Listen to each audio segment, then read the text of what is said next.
स्वागत है आपका आज के एपिसोड में। चलिए शुरुआत करते हैं पिछले अभ्यास प्रश्न के साथ। प्रश्न था, centre for development of advance computing यानी CDAC के संबंध में निम्नलिखित कथनों पर विचार कीजिए। 1.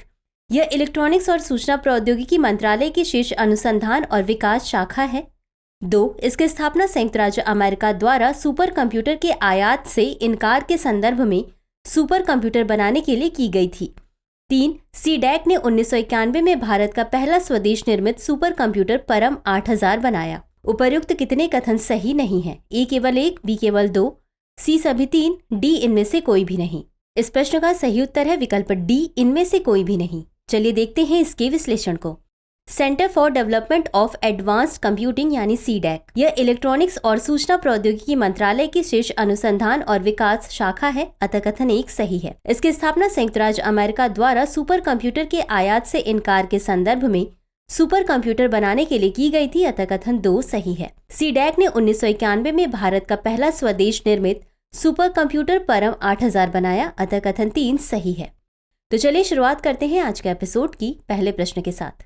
नागरिक संशोधन अधिनियम 2019 के संदर्भ में निम्नलिखित कथनों पर विचार कीजिए। 1. इसे 2020 में संसद में पारित किया गया था। 2. इसका उद्देश्य अफगानिस्तान, बांग्लादेश या पाकिस्तान के हिंदू, सिख, बौद्ध, जैन, पारसी या ईसाई समुदायों के प्रवासियों को नागरिकता देना है। उपर्युक्त में से कौन सा या कौन से कथन सही है या सही है? A केवल 1, B केवल 2, C 1 और 2 दोनों, D न तो 1 और न ही 2। इस प्रश्न का सही उत्तर है विकल्प B केवल 2। चलिए देखते हैं इसके विश्लेषण को।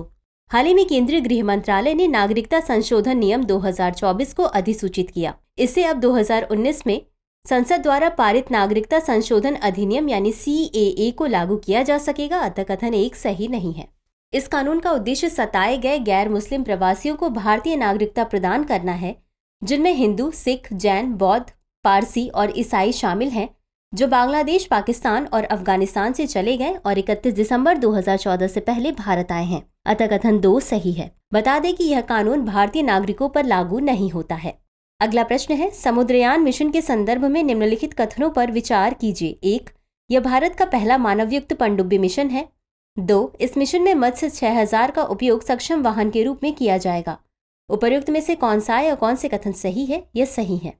A केवल 1, B केवल 2, C 1 और 2 दोनों, D न तो 1 और न ही 2। इस प्रश्न का सही उत्तर है विकल्प C 1 और 2 दोनों।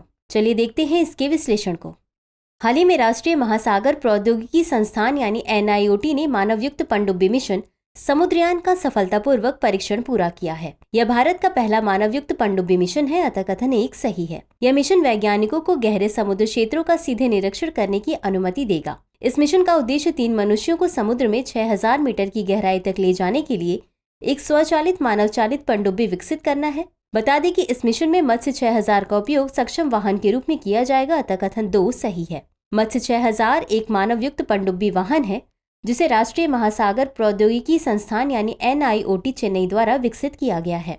बता दें कि यह गहरे समुद्र में मानव रेटेड वाहन विकास की क्षमता को बढ़ाएगा। अगला प्रश्न है, प्रधानमंत्री किसान संपदा योजना यानी PMKSY के संदर्भ में निम्नलिखित कथनों पर विचार कीजिए। 1.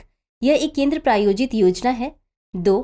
यह आधारिक संरचना, रसद परियोजनाओं और खाद्य प्रसंस्करण इकाइयों की स्थापना के लिए विभिन्न योजनाओं के तहत निवेशकों को पात्र परियोजना लागत के 35% से 75% तक की अधिकतम निर्दिष्ट सीमा के अधीन सहायता अनुदान प्रदान किया जाता है। 3. PMKSY का उद्देश्य कृषि को पूरक बनाना, प्रसंस्करण का आधुनिकीकरण करना और कृषि अपशिष्ट को कम करना है। उपर्युक्त कथनों में से कितने सही हैं? A केवल 1, B केवल 2, C सभी 3, D इनमें से कोई भी नहीं। इस प्रश्न का सही उत्तर है विकल्प B केवल 2। चलिए देखते हैं इसके विश्लेषण को।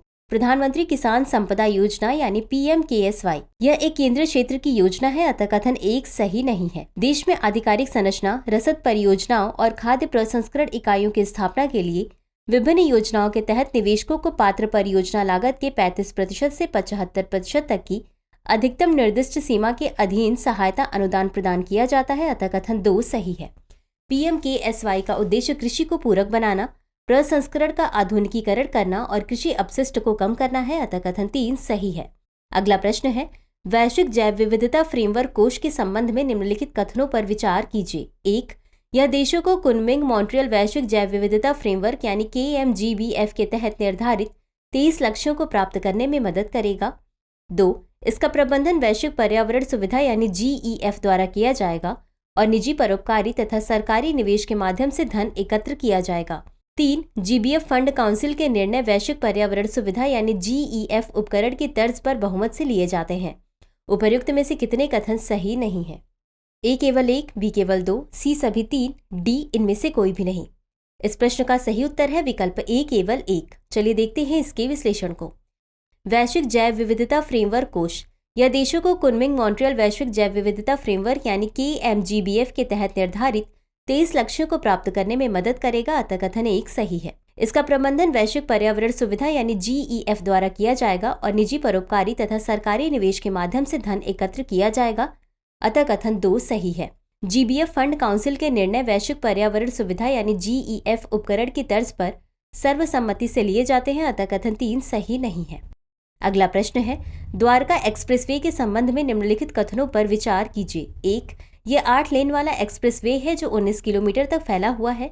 2. इसका निर्माण वर्ष 2014 में शुरू हुआ था। उपर्युक्त में से कौन सा या कौन से कथन सही है? यह सही है। A केवल 1, B केवल 2, C 1 और 2 दोनों, D न तो 1 और न ही 2। इस प्रश्न का सही उत्तर है विकल्प A केवल 1। चलिए देखते हैं इसके विश्लेषण को।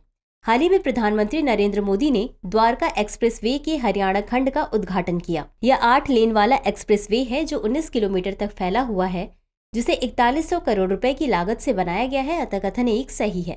इसका उद्देश्य राष्ट्रीय राजमार्ग NH48 पर दिल्ली और गुरुग्राम के बीच यातायात प्रवाह में सुधार करना और भीड़ भाड़ को कम करना है। बता दें कि द्वारका एक्सप्रेसवे पर निर्माण 2018 में शुरू हुआ था, अतः कथन 2 सही नहीं है। इसमें 4 बहुस्तरीय इंटरचेंज हैं, जिनमें सुरंग या अंडरपास, जमीनी स्तर के सड़क खंड और ऊंचे फ्लाईओवर शामिल हैं। अगला प्रश्न है, मिशन दिव्यास्त्र के संदर्भ में निम्नलिखित कथनों पर विचार कीजिए। 1. यह मिशन अग्नि 5 मिसाइल के परीक्षण को लेकर है। 2. यह MIRV या multiple independently targetable re entry vehicle तकनीक से लैस है। उपर्युक्त में से कौन सा या कौन से कथन सही है? यह सही है। A केवल 1, B केवल 2, C 1 और 2 दोनों, D न तो 1 और न ही 2। इस प्रश्न का सही उत्तर है विकल्प C 1 और 2 दोनों। चलिए देखते हैं इसके विश्लेषण को। हालिया खबर के अनुसार भारत ने ओडिशा के डॉक्टर APJ अब्दुल कलाम द्वीप से मिशन दिव्यास्त्र के सफल परीक्षण की घोषणा की है। मिशन दिव्यास्त्र अग्नि 5 मिसाइल के परीक्षण से संबंधित है, अतः कथन 1 सही है। इसे रक्षा अनुसंधान और विकास संगठन यानी DRDO द्वारा स्वदेशी रूप से विकसित किया गया है। यह missile multiple independently targetable re entry vehicle यानी MIRV या तकनीक से लैस है, अतः कथन 2 सही है। यह परमाणु हथियार ले जाने में सक्षम है और इसकी मारक क्षमता 5000 किलोमीटर से अधिक है, जो इसे लंबी दूरी की मिसाइल बनाती है। वहीं इस मिसाइल को जमीन या समुद्र में पनडुब्बी से लॉन्च किया जा सकता है। बता दें कि अब तक अमेरिका, रूस, चीन, फ्रांस और यूनाइटेड किंगडम के पास ही MIRV से सुसज्जित मिसाइलें हैं। अगला प्रश्न है, गिनी गुणांक के संबंध में निम्नलिखित कथनों पर विचार कीजिए। 1. यह जनसंख्या के बीच आय के वितरण का एक माप है। 2. इसका उपयोग अक्सर आर्थिक असमानता, आय वितरण को मापने या कम सामान्यतः आबादी के बीच धन वितरण को मापने के रूप में किया जाता है। 3. उच्च गिनी सूचकांक अधिक असमानता को इंगित करता है। उच्च आय वाले व्यक्तियों को जनसंख्या की कुल आय का बहुत बड़ा प्रतिशत प्राप्त होता है। उपर्युक्त कथनों में से कितने सही हैं? A केवल 1, B केवल 2, C सभी 3, D इनमें से कोई भी नहीं। इस प्रश्न का सही उत्तर है विकल्प C सभी 3। चलिए देखते हैं इसके विश्लेषण को। गिनी गुणांक। गिनी सूचकांक या गिनी गुणांक जनसंख्या में आय के वितरण का एक माप है, अतः कथन 1 सही है। इसका उपयोग अक्सर आर्थिक असमानता, आय वितरण को मापने या कम सामान्यतः आबादी के बीच धन वितरण को मापने के रूप में किया जाता है, अतः कथन 2 सही है। उच्च गिनी सूचकांक अधिक असमानता को इंगित करता है। उच्च आय वाले व्यक्तियों को जनसंख्या की कुल आय का बहुत बड़ा प्रतिशत प्राप्त होता है, अतः कथन 3 सही है। अगला प्रश्न है, गैर कानूनी गतिविधियां रोकथाम अधिनियम 1967 के संबंध में निम्नलिखित कथनों पर विचार कीजिए। 1. अधिनियम केंद्र सरकार को पूर्ण शक्ति प्रदान करता है। 2. यह केवल भारतीय नागरिक पर लागू होता है। 3. UAPA के तहत जांच एजेंसी गिरफ्तारी के बाद अधिकतम 180 दिनों में चार्जशीट दाखिल कर सकती है। उपर्युक्त कथनों में से कितने सही हैं? A केवल 1, B केवल 2, C सभी 3, D इनमें से कोई भी नहीं। इस प्रश्न का सही उत्तर है विकल्प B केवल 2। चलिए देखते हैं इसके विश्लेषण को। गैर कानूनी गतिविधियां रोकथाम अधिनियम 1967। यह अधिनियम केंद्र सरकार को पूर्ण शक्ति प्रदान करता है, जिसके माध्यम से यदि केंद्र सरकार किसी गतिविधि को गैर कानूनी मानती है तो वह आधिकारिक राजपत्र के माध्यम से इसकी घोषणा कर उसे अधिनियम के तहत अपराध बना सकती है। अतः कथन 1 सही है। यह अधिनियम भारतीय और विदेशी दोनों नागरिकों पर लागू होता है। यह अपराधियों पर एक समान रूप से ही लागू होता है, भले ही वह अपराध भारत के बाहर किसी विदेशी भूमि पर ही क्यों न किया गया हो। अतः कथन 2 सही नहीं है। यूएपीए के तहत जांच एजेंसी गिरफ्तारी के बाद अधिकतम 180 दिनों में आरोप पत्र दायर कर सकती है और अदालत को सूचित करने के बाद अवधि को आगे बढ़ाया जा सकता है। अतः कथन 3 सही है। अगला प्रश्न है, मुक्त व्यापार समझौता के संदर्भ में निम्नलिखित कथनों पर विचार कीजिए। 1. यह 2 या 2 से अधिक देशों के बीच एक समझौता है। 2. यह एकाधिकार को खत्म करने और बाजारों में स्वस्थ प्रतिस्पर्धा को बढ़ावा देने में योगदान देता है। उपर्युक्त में से कौन सा या कौन से कथन सही है? यह सही है। A केवल 1, B केवल 2, C 1 और 2 दोनों, D न तो 1 और न ही 2। इस प्रश्न का सही उत्तर है विकल्प C 1 और 2 दोनों। चलिए देखते हैं इसके विश्लेषण को। हाल ही में भारत ने देश में $100 अरब के निवेश और 15 वर्षों के भीतर 10 लाख नौकरियों के लक्ष्य के लिए 4 यूरोपीय देशों आइसलैंड, लिक्टेनस्टीन, नॉर्वे और स्विट्जरलैंड के साथ एक मुक्त व्यापार समझौते यानी FTA पर हस्ताक्षर किए हैं। मुक्त व्यापार समझौता यानी FTA 2 या 2 से अधिक देशों के बीच एक समझौता है। अतः कथन 1 सही है। इसका उद्देश्य व्यापार में बाधाओं को कम करना या दूर करना है।